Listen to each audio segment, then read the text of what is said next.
I grew up in the suburbs of Chicago.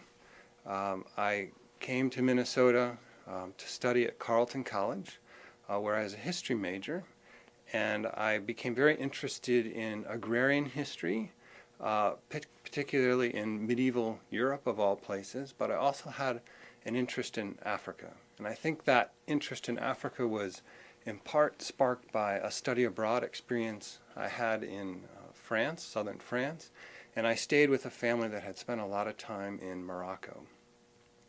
So towards the end of my undergraduate career, even though my advisor had encouraged me to consider being an academic, at that point I was very burnt out. I couldn't imagine going into the academy, so I joined the U.S. Peace Corps. So 2 weeks after I graduated from Carleton, this was June of 1987, 2 weeks after that, I went off to Mali in West Africa. Mali's a landlocked country, semi-arid, Sahara Desert in the north, semi-forested, tropical in the south. And I was an agricultural volunteer there for 2 years in a very small village of 200 people. I had French from college, but there were no other French speakers there, so I very quickly learned a local language, Bambara. If you're depending on a language for your food and your ability to get around, it's incredible how motivating that can be. I was affiliated with the state agricultural agency, but my counterpart was somewhat far away, so I was more or less on my own. And I absolutely fell in love with agriculture and natural resource management in that part of the world. I became increasingly intrigued by kind of the ingenuity of local people under very difficult circumstances to produce food, to manage their resources sustainably. That was different than the perception of outsiders. The state agricultural agency often berated local people as being ignorant and backward.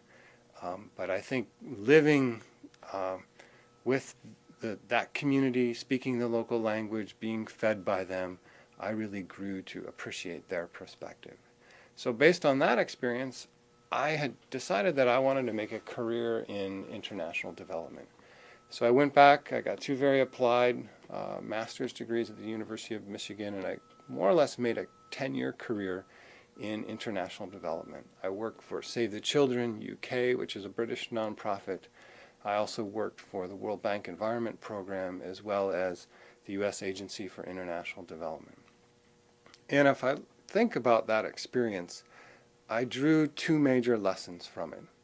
One is that at the local level, you could be doing incredibly innovative, interesting work. For example, in Mali, Peace Corps was promoting a participatory forest program. We wanted to work with local people, get them to plant tree species that would be useful to them.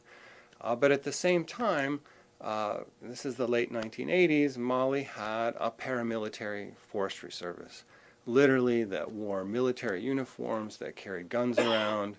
If people violated rules, or even if they didn't, but they were accused of doing so, they would be imprisoned and thrown in jail.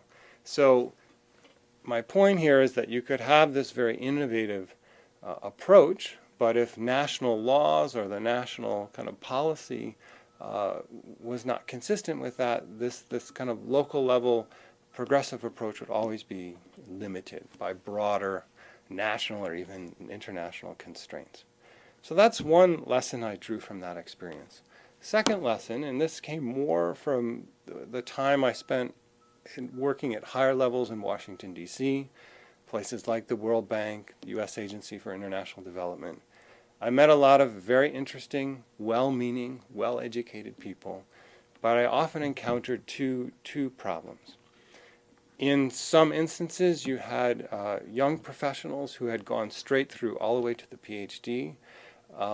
They had a very sound grasp of theory and the way international development should work, but they hadn't spent a lot of time at the local level a space where that theory might have been challenged by local level realities. Also, you had older folks working for those agencies, also well-intended, but folks who had oftentimes not been in the field for 20 to 30 years. So they were now somewhat removed from that kind of grassroots experience. And the issue was at the time is that these institutions, these agencies were implementing reforms, okay, many of them of the neoliberal economic variety, and imposing them on developing countries. And a lot of this was going on in Africa. And theoretically, they knew how the policy should have worked, but they didn't have the kind of local level experience that would lead them to question that theory. So those were two conundrums that I was wrestling with when I eventually got out of development. And I did so, truth be told, probably for family reasons. My spouse and I wanted to come back to the U.S. and start a family, and development work, while fascinating, was a bit unstable. And I decided that academia was a way that I could stay engaged with those issues, but have a more kind of stable lifestyle. So I was fishing around at a time for a field that would help me address these two conundrums that I had encountered in development. And in particular, when I had been working for Save the Children UK, we were working on hunger issues, food insecurity issues, doing a lot of mapping. I started running into a lot of geographers. Geography is much stronger in the British Academy than in the American one. And I started reading geographers, people like Paul Richards, Michael Watts, Piers Blakey, and I was very impressed by their work. And I thought this is the approach that I need to think about when addressing development issues in Africa.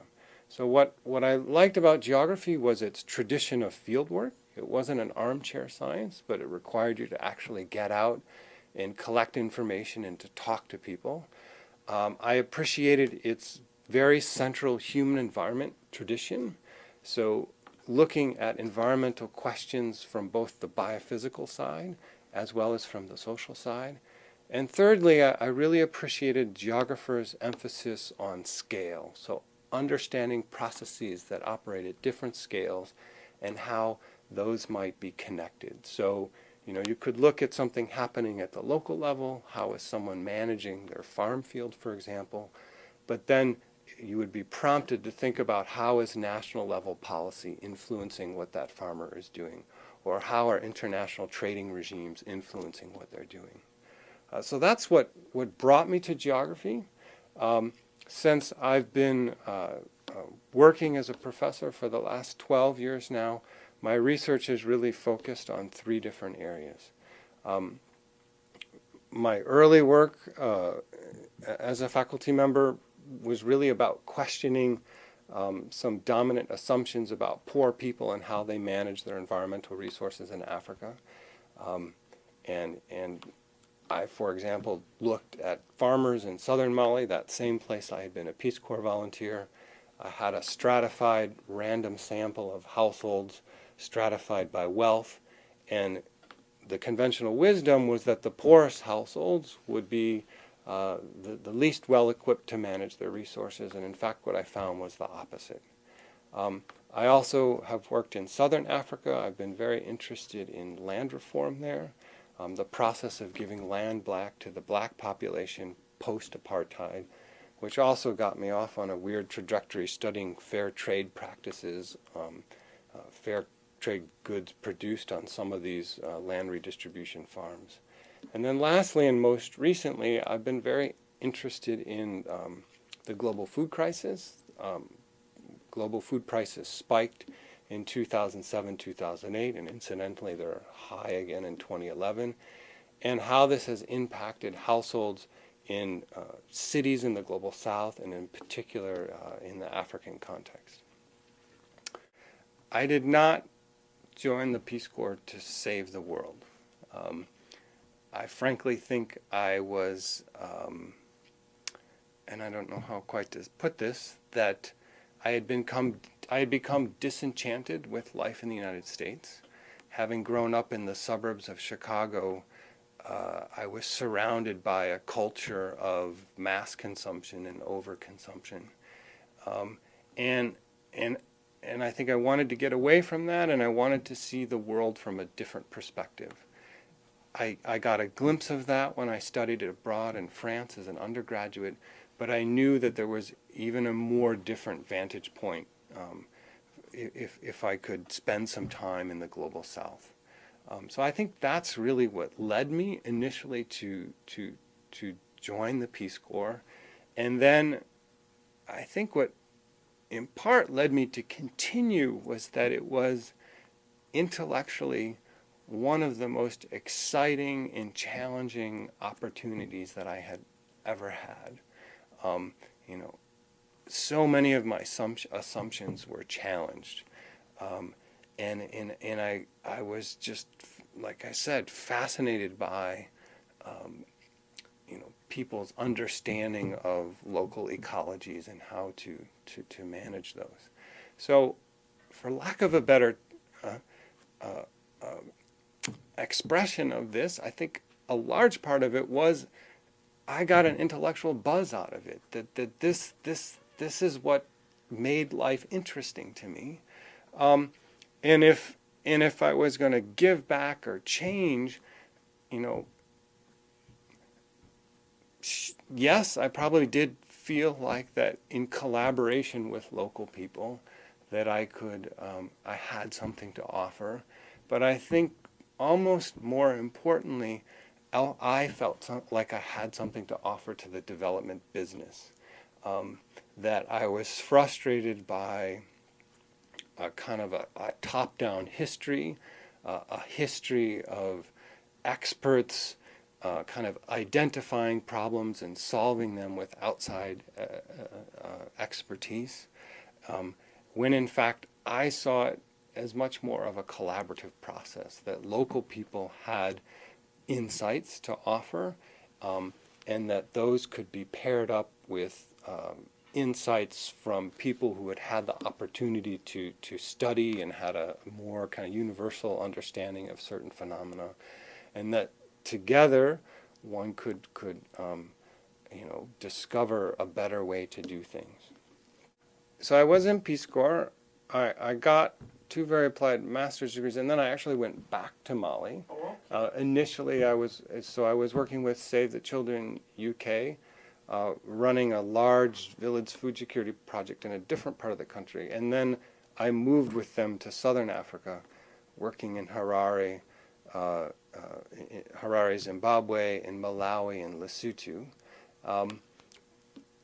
I think later, particularly with my geography training, I did definitely come to understand that there were limits to good local work, and that if you were interested in change, you had to work for that change at multiple levels.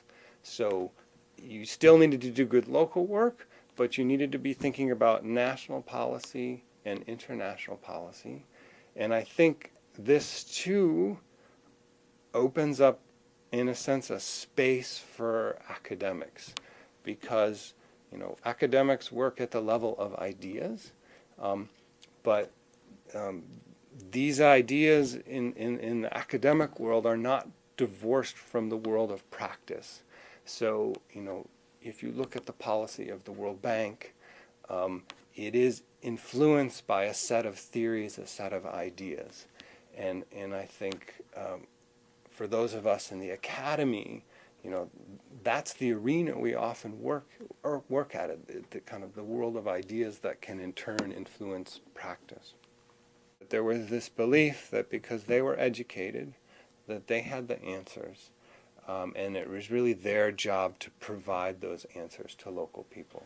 So one thing I worked very hard on early with that organization was to convince my staff to be a bit more humble, to get them to recognize that local people had something to offer, and that it was really needed to be much more of a two-way collaborative process. We engaged in a lot of what we would now call participatory research. So we were working with communities to identify challenges in those communities, to rank them, to prioritize them, to kind of brainstorm with them about the most appropriate solutions to those problems. So just to recap, there was a pretty significant shift in responsibility, but for me at least, it was the prior experience as a Peace Corps volunteer combined with my academic training that really informed the way I went about that job. And I think in part because of that, today I really encourage my students to go out, shortly after they graduate and get grassroots experience, to kind of operate at the lowest level where you are a peer of local people. Because once you get older, I think it's difficult to go back and do that again. And I think that experience can influence in a very positive way your kind of behavior later on in your career as you, in many instances, move up the institutional hierarchy. My staff came to understand what was important to me and probably acted in a particular way when I was around. I'm not 100% convinced that was always happening when I wasn't there. And the particular spatial setup is that I was at one office and we had 3 sub-offices, which often took a day or 2 to get to. So there was it's not like I could drop in unannounced, that these were challenging places to get to. So there was somewhat of a distance between my staff and I. The other point, which is absolutely true, is that local people had come to expect outsiders to come in and to provide the answers and to react in a very submissive way. And in some sense, they were quite cunning about all this. They knew that if they behaved in certain ways that they were likely to get resources. So they were adept at playing that game. So I think, and you hint at this in your question, is that the challenge of getting local people to interact with us in a different way was as or more challenging than to get my own staff to interact with the local people differently. But I know that can happen. I had some very gratifying, circumstances where we studied a particular local phenomena. We documented how people were managing their resources, and came back to them and kind of walked them through the process and showed how, that in fact what they were doing made a lot of sense. It wasn't backward. That we could experiment with certain approaches and improve them in a particular way. And I'd like to think that was very empowering for them. And it was the beginning of a change in the way us and they thought about development. So after that, running this large village food security project, there were 2 or 3 kind of levels that I evolved through. After that, I did become a food security advisor to the government of Mali, and I was actually within a government ministry. So there I dealt mostly with government civil servants. Then I went to Southern Africa, where I had 3 postings, Zimbabwe, Malawi, and Lesotho. And there it was a very large research project. We were collecting baseline data to establish a new food security or hunger monitoring methodology, which was known as the household food economy approach, which eventually was operationalized through a computer model known as RiskMap, which subsequently got picked up by USAID, and that's how we monitor famines in sub-Saharan Africa today. So that was very much of a research position, and it was actually an amazing experience because I got to visit almost every district in those countries to interview people and collect data. And then the other was much more of a policy analyst in Washington, D.C. Here there were two very different experiences. I worked in the World Bank in the Environment Department for a really interesting ecological economist named Herman Daly, who was kind of at the forefront of thinking about sustainability and how do we change mainstream economics to account for that. Very innovative and interesting research. The World Bank has an endless amount of resources in terms of data and an amazing library, so great place to do research. What I came to understand, and what subsequently led to Herman leaving the World Bank, is that the World Bank essentially has an operations arm that does all the lending, that implements development projects, and then it has more of a think tank policy arm, and the two sides of the World Bank are not necessarily very well connected. So while we were doing very interesting work, I think it had very little impact on the actual functioning of the World Bank. And then when I was working for USAID, I was in the evaluation arm. I was basically responsible for reviewing all the data that came in about environmental projects. This was 1997. This is during the Clinton administration.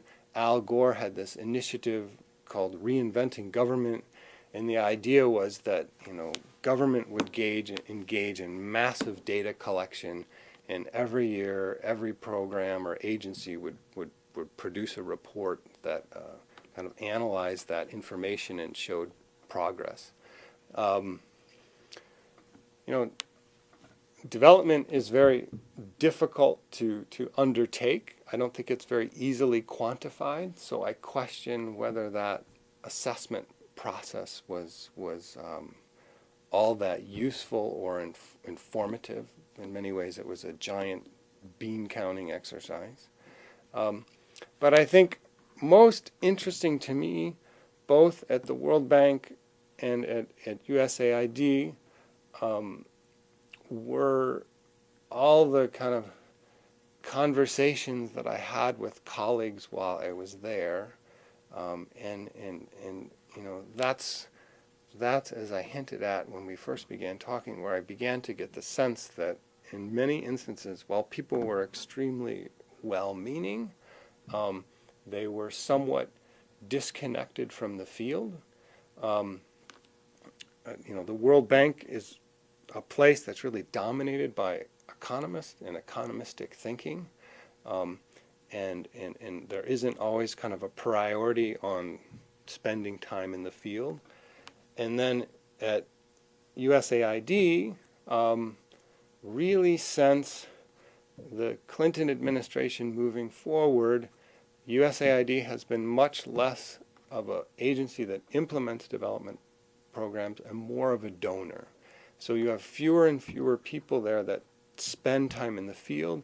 They basically make grants to other agencies, nonprofit organizations that implement programs. So they're kind of in the business of monitoring those programs. And I think, I do think that's a bit of a problem, because you become kind of removed from the real work that you're trying to promote. If you buy in at all to kind of postmodernism and post-structuralism, I think one thing it tells us is that, even if you're an activist, nobody just does something, okay? There are always acting on some mental model of how the world functions. Okay, so whether or not they're cognizant of it, their theory of how the world works is influencing them. So for me as an academic, that world of ideas is really important, and that if through my scholarship, through my teaching, if I can change how we think about different issues, I think that can have an influence on development practice, and that's very important and it's powerful. The other thing I've come to realize, certainly now that I'm a full professor and I don't have to worry about getting promoted anymore, is that I have so much freedom to write about issues that I care about. So I continue my academic publishing, and I enjoy my conversations at academic conferences or via the written word in peer-reviewed journals. I enjoy my conversations with my specialist colleagues.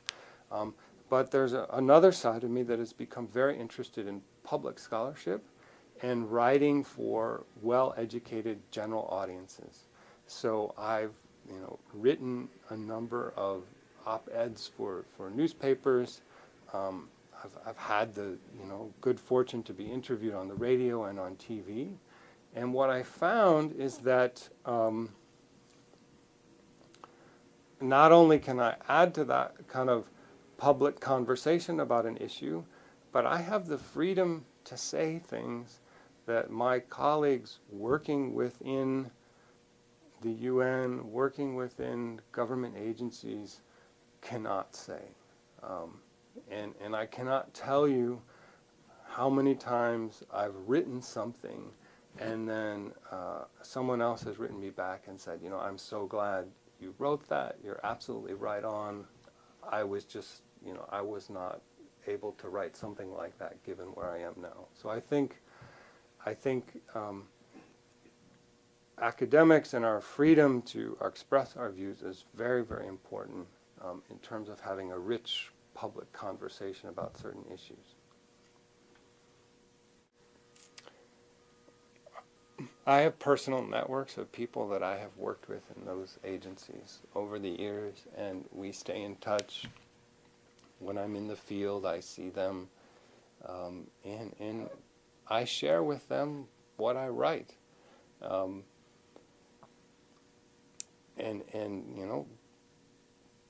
if they agree with what I've said, oftentimes they'll pass that along to other people they work with. A few years ago, well, I'm good friends. I'll just say this for the record, that I'm good friends with the director of Peace Corps in Mali. A few years ago, another scholar and I wrote a piece which indirectly critiqued the way Peace Corps was going about its training. I shared that with this friend with the Peace Corps, and it subsequently led to a change in the way they do training. So that was a pretty direct cause and effect. It's, in many instances, I share that with them. It circulates within their agencies. It's not particularly clear to me if anything happens, although in many cases people tell me that they're glad that someone took the time to express that view. So it sounds like publication really is just one way that academic stuff gets into the discussion, and maybe not ultimately the most important way. Mm-hmm. That it's the circulation among people who know and respect each other that is really doing a bunch of the work by which the relatively independent academy can exercise some kind of critique or independent judgment on things like aid operations. Mm-hmm. It's fascinating. But I think by writing it down in a succinct fashion, which you're often required to do with something like a newspaper op-ed, it makes it easy for that to circulate within these agencies, so that if you didn't, if this was just a conversation at a bar, it would be less likely to have a second life. The Pelican Brief has to be the exception and not the rule. Yes. throughout this. Yes.